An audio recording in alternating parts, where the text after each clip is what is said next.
ఎక్కడో పుట్ట మీద ఉన్న గడ్డి తింటోందా? మనకి పనికి మాలినటువంటి నీరు అది తాగుతోందా? సాయంకాలం అయ్యేటప్పటికి పసిపిల్లల దగ్గర నుంచి సన్యాసుల వరకు, అనారోగ్యంతో ఉన్న వాళ్ళ వరకు తాగడానికి యోగ్యమైన పాలిస్తోందా? ఇంత గొప్ప పాలని ఈ ఆవు ఎలా తయారు చేస్తోంది? అసలు ఇంత గొప్ప పాలని తయారు చెయ్యగలిగిన నిర్మాణాన్ని, ఆ వ్యవస్థని ఈ ఆవు శరీరంలో పెట్టినవాడేవాడు. నేను ఒక్క రోజు ఎక్కడైనా మలినమైన నీరు తాగితే రెండో రోజు కడుపు గొడగొడలాడుతుంది.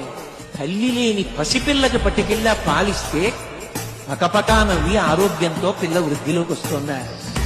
ఈశ్వర, పైకి పశు శరీరంలా కనపడుతోందా?